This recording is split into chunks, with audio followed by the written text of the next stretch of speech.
It's a little video clip of my home in Mesa, front yard. I've been in the house about 40 years. The large saguaros you see here, there's another one were planted. They were about 5 and 6 feet tall back in the late 70s. So this is the end of February. Most people like their front yards to be simple and low maintenance. You know, I've accomplished this.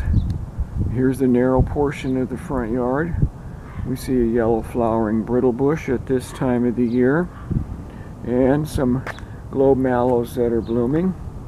So one of our goals is to have flower color and interest at different times of the years. This is Arizona rosewood that blooms in April and May. And this is just a steady salt bush, an Atroplex. Doesn't have many flowers, but it has a nice gray foliage to it. So again, we like to have this interest.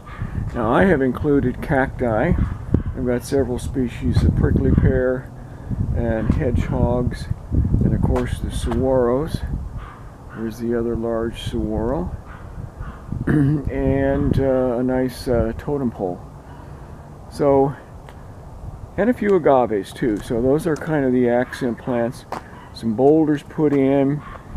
This is granite that I've had in here for almost 40 years. It was a ½ inch minus when I got it. Here's a native fairy duster, a pink fairy duster. There's actually two of them here. And the tree that I have, the small tree that I have, is a cascalote, which blooms all throughout the winter. October, November, December, January. It just finished blooming. So we get a lot of good winter color from that. Some more mallows. Some nice brittle bush blooming right now. I even have an ephedra, a Mormon tea, just for interest. And forming a little informal hedge back here is some tuberosa, some hummingbird bush. And it has a long fall, winter bloom period here. You know, very attractive red flowers for the hummingbirds. The flowers actually taste like cucumbers. You can add them to your salad. So this is got a few little Lysolomas, fern of the deserts, on the side here.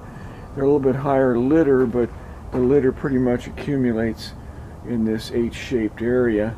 The most litter I get, and a lot of you can relate to this, is from neighbor plants. And this big tree over here is a white pomponac, messiest thing on the planet. So I have to deal with that, but I guess that comes from living in your own home with neighbors. Okay, so maybe you got some ideas.